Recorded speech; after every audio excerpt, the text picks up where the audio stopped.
Karena ikatannya bukan benar salahnya alif, lam dan mim. Sebetulnya bukan berapa buku, baca alif lam mim saja baca itu sudah semuanya. Kalau berpikirnya dicoba berbeda. Ikatannya adalah bahwa dengan tadaburmu itu kamu menjadi manusia yang lebih taat kepada Allah, menjadi lebih cinta kepada sama manusia dan makhluk Allah, kan begitu.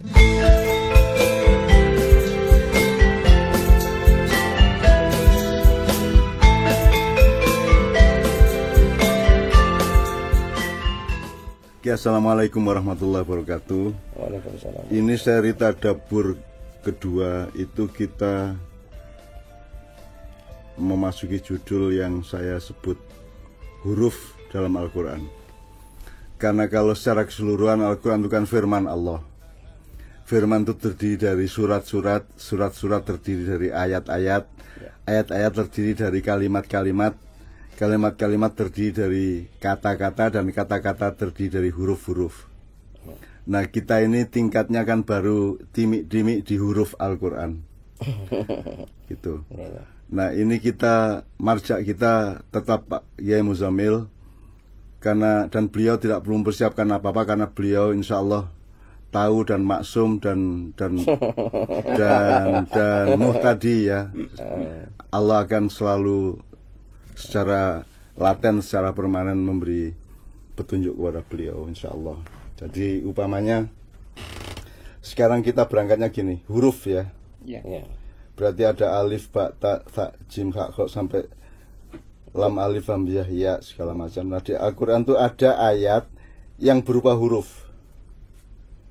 Misalnya Mas Helmi misalnya buka Al-Baqarah kan alif, lam, mim. Terus nanti ada nun, ada kof, ada alif lam ro, ada alif lam mim ro, ada kaf, ada yasin, ada kaf, ha, ya, ain, sod, segala macam. Kalau para mufasir menerjemahkannya gimana alif lam mim itu? Biasanya ada penjelasan hanya Allah yang memahami, yang mengerti. Ada ya, wallahu a'lamu bimuradihi. Wallahu a'lamu bimuradihi. Allah yang mengerti maksudnya.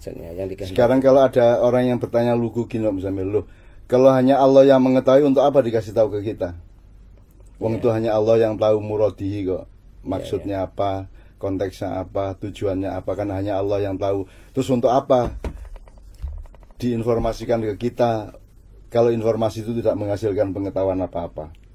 Jawabnya gimana Mas Zamil? Jadi ada ulama yang mencoba menjelaskan, tapi tetap dengan tadi garis bawah tadi. Jadi alif lam mim misalnya ada yang mentafsiri alifnya itu Allah, lamnya itu Jibril, mimnya Muhammad. Jadi Al-Quran itu dari Kenapa Allah. tidak alif jim mim? Kalau Jibril. Loh, ya. Ada kenapa yang, tidak lam, ada yang lam, dal? Ya.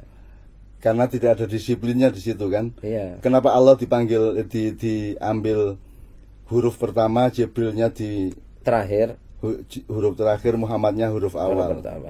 Gimana itu? Regulasinya bagaimana? Kenapa tidak alif, alif, jim, mim, sama-sama huruf awal? Atau kalau kita ambil huruf akhir berarti ha, lam, dal kan gitu. Nah, jadi kan tidak ada kepastian. Jadi kalau kita kembali kepada sesi yang pertama mengenai tafsir dan tadabbur, ini huruf ini tidak bisa ditafsirkan, termasuk qaf, nun, ya, yang lain-lain di surat-surat lainnya. Yasin itu semua out of tafsir, tidak bisa ditafsirkan, tidak bisa dipahami kecuali Allah sendiri yang memahami muradnya atau maksudnya. Tapi kalau ditadaburi boleh nggak? Oh boleh ya. Tadabbur itu artinya orang secara subjektif mencoba mengambil makna menurut dia yang tidak harus berlaku pada orang lain. Misalnya alif itu sholat ketika berdiri, lam itu ketika rukuk, mim ketika sujud. Boleh juga kan? Boleh. Karena ikatannya bukan benar salahnya alif, lam dan mim. Ikatannya adalah bahwa dengan tadaburmu itu kamu menjadi manusia yang lebih taat kepada Allah, menjadi lebih cinta kepada sama manusia dan makhluk Allah, kan begitu. Jadi kalau ditadaburi boleh Pak ya? Boleh. Tapi selama ini sudah ada belum tadabur terhadap alif, lam, mim, qaf, nun dan seterusnya tadi itu? Kan belum ada ya? Belum. Yang ada adalah wallahu a'lamu bimuradihi atau ya hanya Allah yang mengerti maksudnya atau ada yang tafsir baru yang mencoba membuat pembacaan. Tafsirnya Sayyid Tontowi Jauhari. Jadi Tontowi Jauhari itu tafsirnya namanya Al-Jawahir. Punya pembacaan beda, menganggap huruf-huruf itu sebagai apa? Kode itu apa namanya? Oh, oke. Sandi. Sandi. Kata sandi. Ya. Nah, dia menganggap itu kata sandi. Ya itu menurut Pak Muzamil itu tafsir apa tadabbur? Ya tafsirnya Tontowi Jauhari. Tafsir Tontowi Jauhari Iya, kalau itu sandi. dan itu legal karena wilayahnya tadabbur kan. Iya. Boleh kok kita menafsiri apa saja asalkan tidak membuatmu lebih buruk jadi manusia kan begitu. Iya. Kan boleh itu. Nah, jadi pertanyaan berikutnya untuk soal huruf-huruf ini adalah kalau kita melebar, kan ada dalam hidup ini sesuatu yang bisa diketahui meskipun orang belum tentu lantas mencari tahu ya. Iya. Tapi ada wilayah yang orang tidak mungkin tahu dengan akalnya, dengan hatinya, dengan kepekaannya atau dengan apapun. Nah, alif lam mim nun kaf ha ya ain itu kan termasuk wilayah yang manusia tidak mungkin tahu. Iya. Kan begitu. Iya. Nah, itu kan bisa menjadi tadabbur. Iya. Alif lam mim itu ingin Tuhan menunjukkan kepada manusia bahwa jangankan satu Al-Quran, 3 huruf aja kamu nggak tahu. Nah, jadi tadabburnya di situ. Iya, tadabbur dari ketidaktahuan kita itu lalu kita jadi rendah hati. Nah, tidak itu sombong iya. kan begitu. Jadi alif lam mim itu bukan tidak bermakna meskipun kita tidak mengerti makna kognitifnya, Iya. tetapi dia bisa bermakna secara psikologis, kejiwaan dan akhlak tadi itu. Betul. Itu tadabbur. Itu tadabbur namanya. Iya. Jadi zalikal kitabu masih bisa diartikan, dimaknai. Tapi kalau alif lam mim kan tidak bisa. Nah, seakan-akan Allah itu berfirman, wahai manusia, ini tak kasih kamu. saya kasih 3 huruf atau 1 huruf pun kamu tidak akan bisa mengetahuinya dan memahaminya. Maka tidak ada alasan sedikit pun untuk takabur, untuk sombong, untuk sok tahu, untuk sok pinter dan seterusnya. Wong alif saja nggak tahu kan gitu. Betul. Nah, Pak Muzamil, sangat menarik dan saya sangat terkesan dengan pertanyaan yang tadi disampaikan Mbah Nun ya, bahwa kita diajak berpikir atau memperhatikan unsur terkecil dari kalimat-kalimat firman Allah yaitu huruf ya. Betul. Yang dalam hal ini tadi beliau membawa kita kepada huruf-huruf atau yang selama ini mungkin disebut sebagai huruf muqatta'ah ya, atau al-fatihah suwar itu. Iya. Nah, sekalian mungkin saya ingin bertanya kepada Pak Muzamil. Ada salah satu hadis Rasulullah yang beliau menggambarkan tentang susunan atau komposisi Al-Qur'an. Kanjeng Nabi mengatakan inna hadzal Qur'an nuzzila ala sab'ati ahrufin. Jadi sesungguhnya Al-Qur'an itu diturunkan dalam atau dengan 7 huruf. Nah, ini apa sebenarnya maksudnya Pak Muzamil? Iya, itu pernah Umar bin Khattab pernah bertengkar sama sahabat yang lain. Gitu ya, karena sahabat itu baca Quran tidak sama dengan bacaannya Umar. Oke. Gitu ya. Namanya sahabatnya ini Hisam namanya. Jadi Hisam itu suruh baca Quran, ternyata bacanya beda. Oh. Rasulullah Umar marah, "Loh, kamu kok baca Quran kok begini?" Gitu loh ya. Dapat dari mana? Saya dapat dari Rasulullah. Untung Rasul masih hidup. Bisa dikonfirmasi. Nah, konfirmasi. Ya kalau begitu kita ke sana. Umar protes, kamu jangan ngarang-ngarang. Gitu ya, Quran dibaca begini. Nah, saya dapat dari Rasulullah kok. Nah, perbedaan bacaannya itu pada perbedaan bunyinya atau tajwidnya atau apanya, Pak? Berapa hurufnya berbeda. Oh. Berapa hurufnya berbeda. Nah, itulah ya. Dan perbedaan itu sama-sama benar atau Nah, akhirnya kan mereka berdua datang ke Rasulullah. Nah, terus datang terus tanya, "Ada apa?" Nah, ini Rasulullah tadi ini baca bacaan gini. Nah, akhirnya ada Rasulullah, coba baca kamu. Dibaca oleh Hisam ini. Terus iya, seperti itu Al-Qur'an diturunkan. Kaget Maksudnya Umar. kan bukan baca, ucapkan. Ucapkan. Iya. Akri'ni, bacakan kepadaku. Nah, itu harus akri'ni ya Hisam, bacakan. Gimana bacaanmu? Dibaca. Ya, Al-Qur'an diturunkan seperti itu. Terus Umar, kamu bacaannya bagaimana? Coba bacakan kamu. Nah itulah. Nah baca. Nah iya seperti itu Quran diturunkan kata Rasulullah. Jadi Quran itu diturunkan oleh Allah ala sab'ati ahrufin, atas 7 huruf. Nah itulah. Jadi semuanya ini benar gitu. Nah cuma apa ini artinya cerita ini kan tidak terus detail. Wong belum ada video seperti sekarang. Gitu ya. Maksud saya detail itu mungkin kan bicara lain Umar dan Hisam. Rasulullah terus ini bagaimana ini mana, tapi kan nggak ada. Kita tidak tahu anunya, kasus persisnya kan. Kasus persisnya. Ya. Gitu loh ya. Akhirnya terhadap 7 huruf itu juga ulama mentafsiri lagi apa yang dimaksud itu. Akhirnya sebagian besar ulama berpendapat bahwa bahasa Arab pada waktu itu memang ada 7 aliran besar. Nah, yang jadi orang Arab pada waktu itu bahasanya ada 7 ragam itu. Seperti Jawa misalnya ada Jawa Jogja, ada Jawa Solo, ada Jawa Surabaya gitu loh. Ada dialek Jombang. Nah, ya, kayak misalnya wadduha. Nah, gitu. Atau gini Pak Muzamil, bahkan ada yang bagi orang awam kayak saya kan itu ada kontroversial, misalnya dzalikal kitabu. Atau maliki yaumiddin, yang benar tuh maliki yaumiddin. Ma-nya pakai mat apa tidak? Iya. Itu juga kedua-duanya benar. Kedua-duanya benar. Iya. Karena probabilitas dan kekayaan variabel di antara 7 aliran tadi, 7. Iya. Itu yang kelak mungkin dalam lagu disebut apa? Kiro asapah itu. Iya. Jadi gitu Mas ini, ya. Jadi nek Jawa ki gede ki, nek Jogja besar sekali itu gede. Nek Jawa Timur gede. Nek Jawa Timur yang paling timur kan gede kan gitu kan. Nah, gitu. Jadi itu semacam itu. Jadi Akri ini tadi membacakan tadi itu sebenarnya ada toleransi terhadap dialek yang berbeda-beda antara manusia. Betul, oleh Rasulullah. Karena kiroah yang kalau kita download dari YouTube itu kiroah juga macam-macam. Bahkan tajwidnya juga bisa macam-macam apa namanya. Dan karena Rasulullah itu kan Al-Quran dibacakan Rasulullah. Dan karena Rasulullah itu paham 7 bahasa itu, membacakan kepada sahabat yang berasal dari wilayah yang berbeda. Itu. Nah itulah maka Al-Quran memang ada dalam Quran, wa ma arsalna min rasulin illa bilisani qaumihi.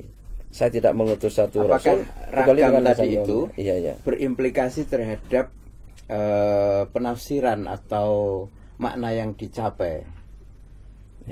Banyak perbedaan tafsir itu bukan karena bedaan itu. Ya, bukan. Itu tidak terlalu berimplikasi terhadap pemaknaan. Tidak terlalu berimplikasi. Tapi tajwidnya, kontroversi tajwidnya itu yang terjadi. Misalnya maliki apa maliki. Iya.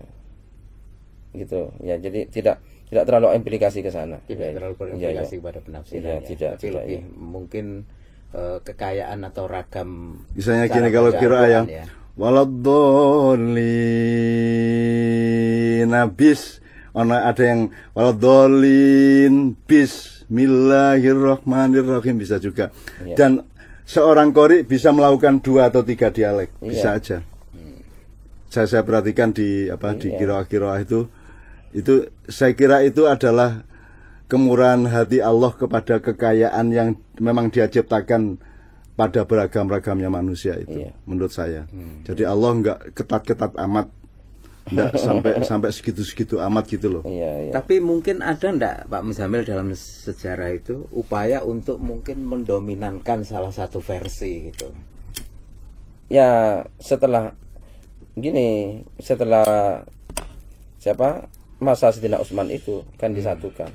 Termasuk penulisan juga dulu kan nggak sama cara menulisnya, bukan karena mereka Quran bukan ditulis tapi dihafal, lalu menuliskannya tidak sama, meskipun membacanya sama gitu loh ya, membaca sama tapi tulisannya nggak sama dengan saya dan sampean. Mungkin nulis sesuatu kan beda-beda, caranya menyingkat, caranya A-nya sampean tidak sama dengan A saya mungkin. Nah itu loh. Kalau saya orang barat, ya. Pelajaran sekolah-sekolah modern, nulis Helmi kan H-E-L-Mi, tapi karena saya orang madrasah, saya nulisnya Hilmi. Iya. Hilmi Mustafa. Nah, iya betul gitu. Bisa aja kan? Bisa terjadi. Tapi sama semua yang dimaksud itu sama. Iya. Nah, ini kita sampai kepada kesadaran simbolik. Maksudnya gini. Tadi huruf dikumpulkan menjadi kata, kata dikumpulkan menjadi kalimat. Itu kan bukan fakta, itu kan simbol semua. Iya. Jadi mungkin kesadaran umat Islam itu kadang-kadang termasuk mungkin sebagian mufasir ya. Dia pikir ayat-ayat Quran itu fakta. Ayat-ayat Quran itu kan, ayat kan artinya apa, Pak Muzamil? Tanda. Jadi dia itu tanda-tanda untuk mengetahui atau untuk mencari sesuatu yang ditandakan, betul enggak? Betul. Kan begitu. Jadi sekarang kita sampai ke kesadaran simbolik. Jadi misalnya kalau ini kita sebut gelas, ini kan bukan gelas. Iya.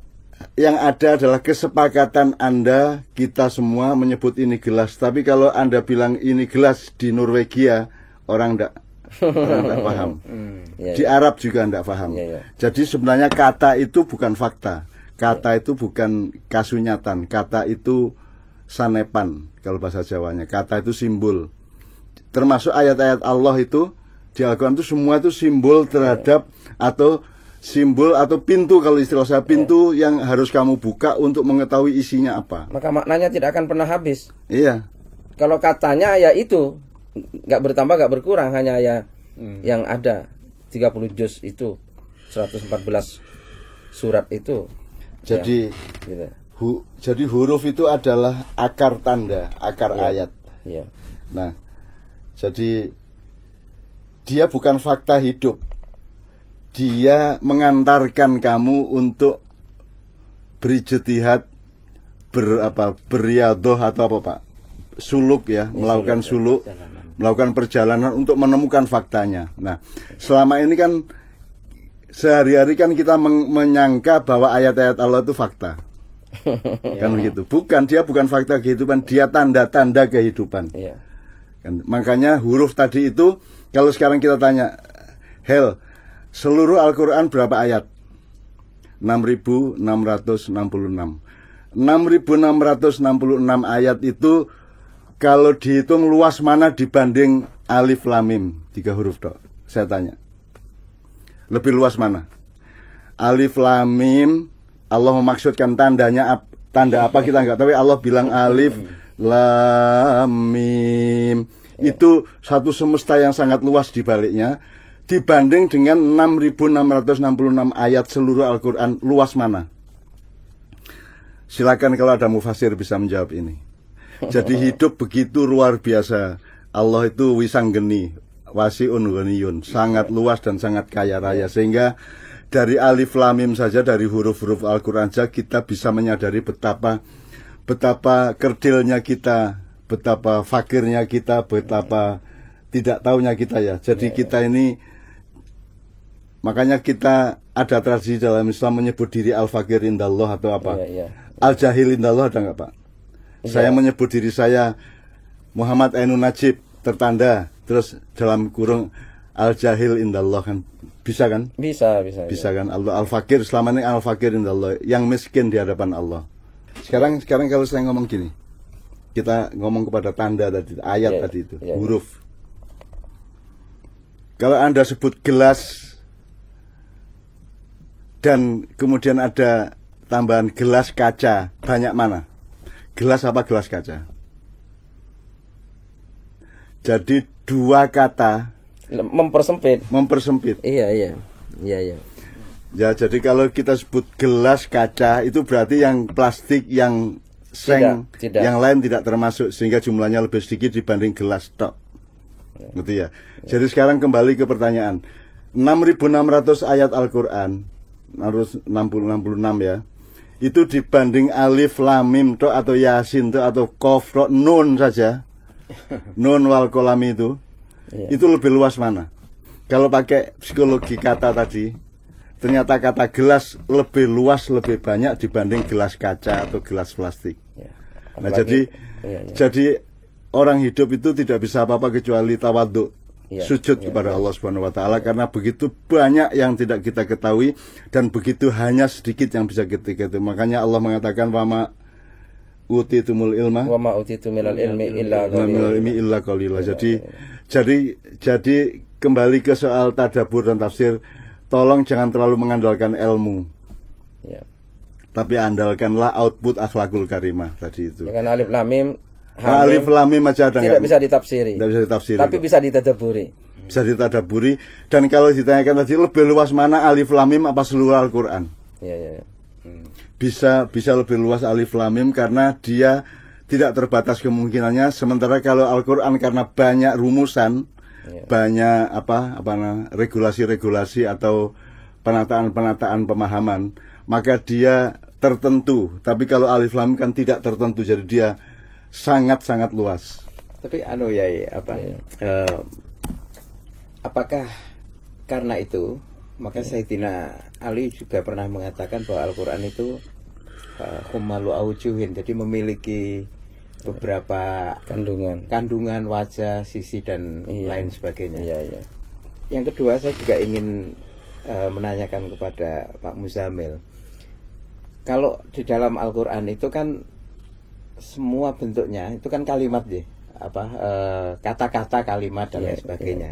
Sehingga dalam mayoritas yang seperti itu menjadi menarik untuk berpikir, tiba-tiba di antara semua itu ada nyelip satu huruf nun gitu misalnya, atau kan alif lam mim. Iya, itu kan mancing kita aslinya, mancing kita Allah Ta'ala. Saya mungkin tidak bertanya apa arti dari nun dan huruf muqatta'ah itu, tapi apa maknanya dalam komposisi Al-Quran, dalam hubungannya dengan orang mempersepsi Al-Quran. Iya, sebetulnya kita itu oleh Allah Ta'ala sudah dikasih sinyal-sinyal untuk memperluas dan segalanya, dan tidak sombong. Kalau dalam filsafat, ujung dari pengetahuan adalah ketidaktahuan. Kalau Anda sudah sampai ke tahap ketidaktahuan, berarti Anda sudah lebih tahu daripada orang lain. Sebab orang yang merasa pinter, yang merasa tahu, biasanya dia baru setengah-setengah, dia belum sampai ke ujungnya, yaitu ketidaktahuan. Jadi kita akan begini, kalau kita Quran kan ayat pertama kali Iqra, baca, gitu ya. Terus sampai kalau melihat orang kan sudah berapa buku yang dibacakan, begitu sampai. Ini mainstream Mas Ilmi. Dia belum belajar alif lam mim. Sebetulnya bukan berapa buku, baca alif lam mim saja baca itu sudah semuanya. Kalau berpikirnya dicoba berbeda. Lo ya kan? Alif lam mim udah sujud kamu. Sujud. Nah, jadi, orang berpikirnya kan berapa buku, berapa kan gitu, selalu kuantitatif, material. Kan begitu. Allah sudah itu sama dengan kalau kita melebarkan ya, cari paralel ya. Kita pikir kalau punya uang banyak itu kita kaya. Padahal uang itu kan bukan fakta kekayaannya. Uang itu kan simbol kekayaannya. Nah, bagaimana? Uangnya itu sendiri bukan kekayaan. Uang itu adalah tanda bahwa kamu punya kekayaan. Nah, kekayaannya sendiri bukan uang itu. Nah, ini kan orang susah paham. Susah paham. Jangankan ayat. Ayat kan kayak lembaran uang itu juga. Dia cuma tanda saja. Dia bukan faktanya, bukan wujudiahnya. Tapi simbol itu apa Pak? Amsalnya. Dia amsalnya, masalnya gitu. Nah, jadi dengan tadabbur ini alif lam mim mengantarkan kita kepada sujud, kepada puncak pekerjaan manusia yang paling benar, yang paling baik, yang paling bijaksana dan paling realistis, paling rasional adalah sujud. Dan itu kita baca, kita tadabburi. Terus mau apa lagi? Emang lu tahu? Kan nggak tahu nih. Saya itu yang namanya Rabbana ma khalaqta hadza batila, kagum itu gini loh, kalau kamu main tenis kan pangkal kekuatannya di sini, sumber kekuatannya. Kalau main badminton di sini, kalau pingpong di sini. Ya. Kalau kita ini baru jari-jari. Nah, sekarang ular itu pancatan kekuatannya di mana kok dia bisa begini-gini itu. Itu bagaimana itu? Kalau saya pukul hook ya ke tinju, itu kan ini kekuatannya dari sini sumber. Seluruh badan saya konsentrasikan ke bahu, kemudian saya pukul dengan hook atau swing. Kalau jab itu cukup sikut jab. Kalau uppercut masih bantuan sini, tapi kalau hook itu betul-betul 100% sini. Nah sekarang kalau ular atau cacing itu bergeraknya pakai engkel apa? Pakai pancatan atau sandaran apa? Makanya kalau di Ma'iyah kita bilang kita menghadap Allah tidak bisa mengandalkan kepandaian, tidak bisa mengandalkan kekuatan, tidak bisa mengandalkan kehebatan, tidak bisa mengandalkan kesaktian, apalagi kekayaan atau popularitas. Yang bisa kita andalkan untuk menghadap Allah adalah cinta dan akhlak, kan begitu. Itu kita pelajari dari Alif Lam Mim. Justru karena kita tidak mengerti, bukan karena kita paham Alif Lam Mim. Justru ketidakmengertian kita terhadap Alif Lam Mim itu mengandung ilmu yang jauh lebih luas daripada pemahaman seluruh Al-Quran. Bisa jadi begitu ya. Kalau ibu-ibu ngutang anaknya kan ciluba, itu berarti kan tidak mungkin cilub lam, tidak mungkin cilub mim, tidak mungkin cilub alif, tapi harus huruf ba. Terus kita bayangkan, ini tadabbur bukan tafsir. Kita bayangkan ba itu kan ketika Allah, ilah itu Allah berdiri tegak dengan kekuatannya, gitu ya, dengan kekuasaannya. Kalau terus ro itu kan apa namanya, Allah sudah mulai merendahkan dirinya seperti orang sholat ruku. Kemudian ba itu sudah rebah, kan gitu. Jadi robun itu adalah alif yang sudah rebah, gitu. Itu bukan tafsir, itu tadabbur. Artinya sepanjang saya memahami itu secara objektif dengan tanggung jawab bahwa saya menjadi manusia lebih baik, bahwa manusia itu harus mengayomi, manusia itu harus menampung, memberi ruang kepada orang lain dan sebagainya, kan itu tujuannya, kan gitu. Dan rebah tadi itu juga bahasa Arab juga. Jadi rob tadi. Ya rebah ya. Rebah, ya. Nah iya, jadi itu akhirnya jadi kepada satu kata juga. Rebah itu ya jadi rob dan rebah tadi. Kembali masih tentang Alif Lam Mim yang sejenis ya.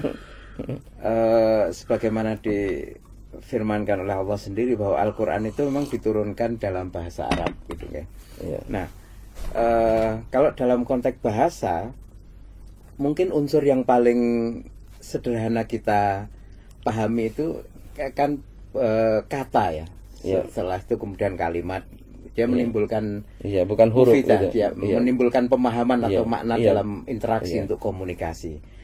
Tiba-tiba kemudian ketika Allah menegaskan bahwa Al-Quran itu diturunkan dalam bahasa Arab, itu ada fenomena di mana bukan komposisinya itu cuma nun gitu, cuma alif lam mim. Kira-kira orang Arab sendiri itu merespon mendengarkan fenomena huruf muqatta'ah itu, para sahabat barangkali itu reaksinya bagaimana secara linguistik atau sosiologisnya itu? Ya, akhirnya orang Arab pun juga gak paham. Gak paham, mereka juga gak paham kok. Kalau yang punya budaya dan peradaban otak adik-gaduk ya hanya orang Jawa. Jadi orang Jawa mentadaburi alif lam mim nun qaf segala macam itu mungkin agak lebih banyak, lebih kaya. Tapi tadabbur bukan tafsir. Jadi jangan tanya maknanya dari Allah apa, kan gitu, bukan begitu. Itu kan sama dengan Anda makan nasi berasal dari padi, diberaskan kemudian jadi nasi. Ada orang makan kerikil, makan boto. Itu kan tadabbur, Pak ya. Apa saja yang Allah kasih di alam semesta ini, kemudian kamu daya gunakan untuk memelihara hidupmu dan berbuat baik, maka itu yang disebut Rabbana ma khalaqta hadza batila. Jadi sekarang pertanyaan kita ke Pak Muzamil gini, Pak Muzamil. Boleh enggak Al-Quran yang berbahasa Arab dengan menggunakan huruf-huruf Arab itu dicitrai secara rasa Jawa misalnya, dengan ikatan bahwa itu membuatmu menjadi manusia yang lebih baik, kan gitu, kan boleh. Seperti alif itu berdiri, ro itu ruku, ba itu, atau mim itu sujud, kan boleh aja, sepanjang memenuhi adab tadabbur tadi itu. Artinya kalau Syekh Nur Somad ya mengatakan bahkan seorang mudabbir atau mutadabbir tidak dipersyaratkan untuk menguasai bahasa Arab, karena firman Allah itu jauh lebih luas daripada kata-kata dan bahasa Arab. Allah bisa memberi wahyu kepada lebah, Allah bisa memberi wahyu kepada semut, dan tidak mungkin pakai bahasa, tidak mungkin pakai kata Arab apa Indonesia apa Jawa atau Inggris. Tapi kan wa auha ilan nahli, apalagi Kak? Al-tahidi minal Iya. jibali. Jadi kan Allah mewahyukan kepada lebah-lebah. Allah mewahyukan kepada semut, an-naml. wa auha kulla syai'in amroha. Ya iya. Dan Allah memberi Kulla wahyu. syai'in loh, Iya, bukan iya. kulla syai'in artinya segala sesuatu, bukan hanya semua subjek, enggak hanya subjek. Iya. Bahkan yang dalam bahasa Indonesia kita sebut apa, bukan siapa tok. Semua apa itu sama Allah Diwahyuin. diwahyui. Iya, iya. Nah, apa mungkin wahyu terbatas pada bahasa Arab? Iya. Maka memang wahyu itu harus berangkat dan harus kita pahami dengan mempelajari bahasa Arab, tapi jangan berhenti pada Iya. pada kosmos bahasa Arab, karena dia lebih luas dari itu. Kekayaan itu terletak pada ketidakterbatasan toh. Iya. Kalau Rasulullah bocorin, dia bisa melahirkan madhab-madhab yang aneh-aneh juga. Menurut saya Rasulullah membiarkan itu menjadi misteri, ya. Ya. Entah dengan petunjuk Allah apa tidak, tapi pokoknya itu dibiarkan sebagai misteri yang hari ini kita coba tadaburi, kita coba maknai. Ya, jadi kalau mungkin bisa untuk garis bawah dari perbincangan kita, mungkin Mbah Nun punya kalimat yang menghubungkan kita dalam konteks semangat tadabbur dengan bagaimana kita lebih dekat, akrab kepada Al-Quran sampai sampai hal-hal yang berkaitan dan hurufnya barangkali seperti itu. Ya. Wahyu Allah, ayat Allah itu tidak hanya teks dan huruf-huruf, tapi juga apa saja. Jadi nek istilah kuwingi telek manuk itu ya. Telek manuk itu artinya ada burung hinggap di kawat listrik berjajar, kemudian ada ratusan orang lewat. Siapa yang kena tai burung itu kan tidak bisa dihitung oleh matematik. Dan itu yang disebut takdir Allah, yang disebut nasib dari Allah, dan itu yang disebut hidayah juga dari Allah. Karena siapa yang dapat hidayah dari Allah itu betul-betul tidak bisa kita regulasi, tidak bisa kita tentukan. Ketidakfahaman hari ini kan kita bicara tentang ketidakfahaman manusia terhadap alif lam mim dan huruf-huruf yang lain yang mengawali banyak surah di Al-Quran itu. Justru di situ letak kekayaan maknanya, ialah pada ketidaktahuan kita itu. Kalau pada pengetahuan kita mungkin lebih sempit, sama dengan kalau gelas itu sangat luas, tapi kalau gelas plastik atau gelas kaca itu lebih sempit kan begitu. Jadi mudah-mudahan ini membuat teman-teman Ma'iyah punya kedaulatan diri dengan penuh kerendahan hati kepada Allah untuk mengakses langsung Al-Quran dan memaknainya, tapi dengan etika atau adab tadabbur tadi itu. Gitu ya. Assalamualaikum warahmatullahi wabarakatuh. Waalaikumsalam warahmatullahi wabarakatuh. يا حبيبي يا محمد يا عروس الرب